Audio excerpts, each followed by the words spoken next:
I'm excited today. Boy. Yeah, a couple weeks off without any interviews. You're fired up. How we doing? What do you want to know? Well, how's the team doing getting ready for the bowl? That's good. We just did helmets today, kind of run around a little bit, get stretch out. Haven't done a whole lot of football, so real short practice today. We'll put some pads on tomorrow. We'll do a favor for you guys and for everybody. So as long as you write about it and the fans want to come out, we'll open up practice the next 2 days. It'll be 10:30 to 12:30, I think it is. Saturday and Sunday practice from 10:30 to 12:30, and we'll open it up for everybody. So y'all can come watch practice if you want. Our fans come watch practice. You can go enjoy yourself out there and have a good time. So, is Damian Williams going to make the bowl trip? Yeah, we expect him to be there for the bowl game. I don't think he'll be at practice the next 2 days, but maybe Sunday he'll be back. So, but he's going to be at the bowl game with the team. Well, Nick, Tiana, where? I don't think Nick's going to be with us for the bowl game. Does Damian still intend to transfer, or do you? Yeah, I think so. We're helping him work all that stuff out. So I think he's looking at all his different options right now and seeing what type of options are out there for him. At this point, with the bowl practice in general, how much is it helping the young guys get some reps using it as a spring, and how much is it preparing for? Right now, it's all about the young guys, and a lot of the guys that maybe didn't get as many reps during the season, or guys that were redshirting, it's their opportunity to really kind of jumpstart, refresh their brain. Guys have been on the scout team. They're got to go run our offense, run our defense, and get that jumpstart going into the off season. Really, to me, the next four practices. The next four practices that we're going to have are going to be about that, about just total player development, base offense, base defense, learning, improving, because everyone is at a different level, but improving the level that you're at, getting ready to move forward, and then we'll get into game prep starting Wednesday. Anthony Mullins be out there for the bowl game? Yeah, he was there. He was practice today. How much have you looked at the Red Hawks, and what can you say? You know what? Flying around recruiting, I'm kind of catching them here and there, watching film. You know what though?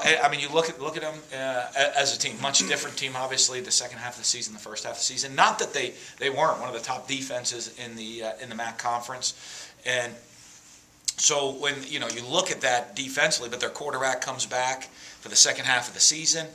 New quarterback in there, he starts lighting it up, lights a spark. All of a sudden, you get momentum.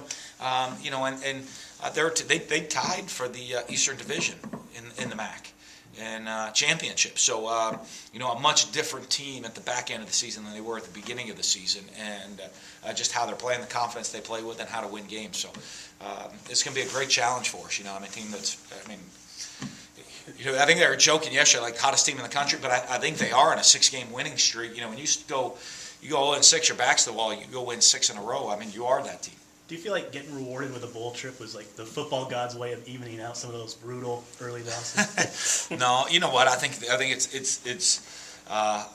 it is God's way to show and teach young people a lesson in life that it's more than just football that we're here for.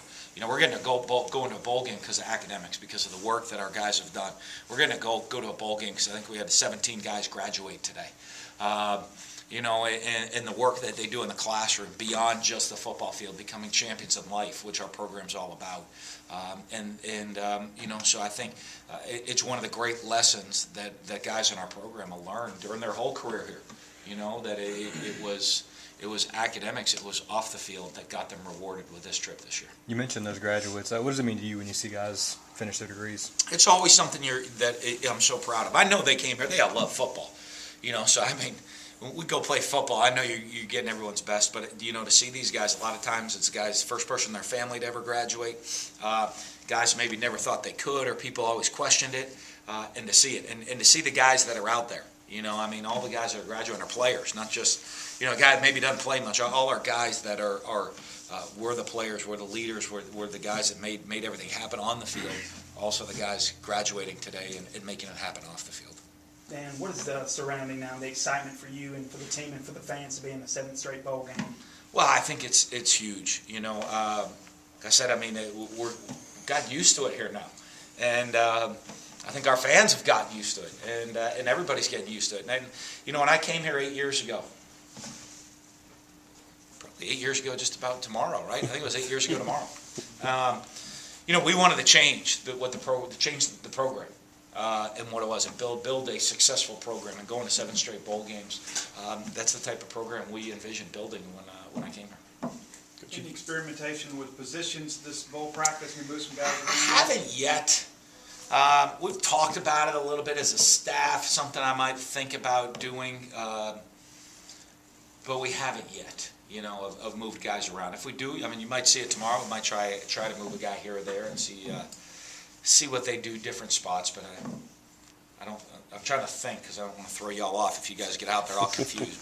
But, nothing, no, I don't think we have. A couple of years ago, you had Jamal Claiborne take most of the snaps, despite Dylan Day being healthy. Do you anticipate doing that in front of the center this ball practice? Yeah, we're gonna give a lot of different guys reps. I mean, again, especially these first 4 practices are going to be about the a lot of young guys. Older guys are going to get some reps here and there just to keep themselves up and fresh, but it's a lot more about the young guys, and we're going to rotate some different guys in at center. See who's comfortable doing it. Were there any guys that were bummed that they had to spend their Christmas break with guys in wind shorts yelling at them, or are they all excited to be going No, to the bowl I game? mean, I'm telling you, we start off practice with our Christmas music right there. I mean, there's nowhere you'd rather spend Christmas than out here. But, Christmas break starts today in college, and this is exactly where you want to be. I certainly would never want to be at home trying to explain why I'm at home. You want to be out practicing this time of year. I know Joe Kell and Jamal listed at center. Who's that third and fourth guy, fifth guys they could be working out? We'll see. We'll give Elton Jenkins some reps, Martinez Rankin some reps. Spring we'll get Dion Calhoun. We'll end up getting reps. Harrison Moon's going to get reps there. I've had Stuart Reese snap a little bit. So I mean, it's just a lot of guys. We try to get everybody the ability to learn at great time. We want guys learning how to snap. Now, whether they're going to be a center for us, we'll see as we move forward. At that position, when would you like to have that solidified? Is it a spring thing, or can you go into the summer and not have one? Or Well, I think you want to have several in the spring. Yeah. You know what I'm saying? I don't. I think coming out of spring, we want to have at least 3 that you'd feel good about. Now, it doesn't mean they're there, but 3 guys that can go do it at least you want to feel good about. Coach, you've been a MAC assistant, and you've coached the #1 team in the nation. Kind of explain the mindset of trying to be the giant killer and being the giant. Well, I know this. We're gonna get this team's best effort. I've been there coaching at Bowling Green. You have the opportunity to go play up. At the time, they were BCS conference schools. I think my time at Bowling Green, we were 5-0 against BCS conference schools.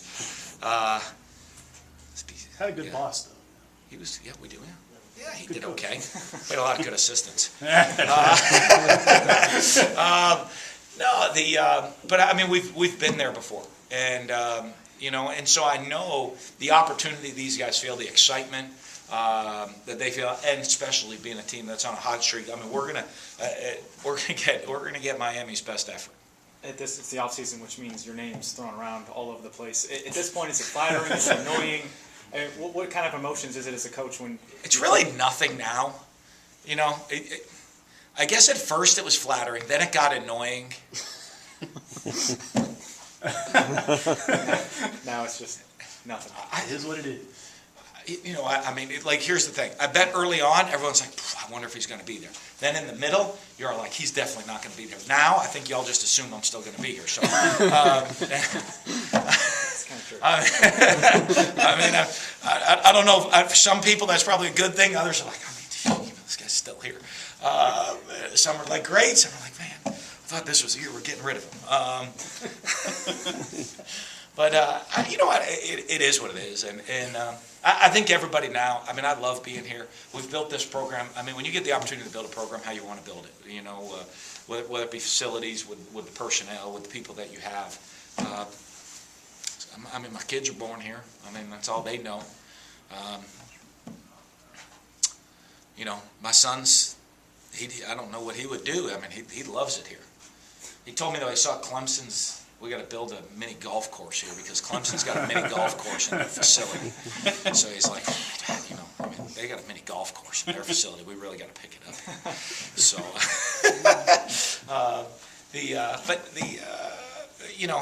but my kid, it's just all they know. It's what the family knows. We love living here. I think our coaches love being here. I'll be honest, I was doing some recruiting this week, and you sit in traffic some places. It's true. I've really gotten accustomed to some Mississippi living right now.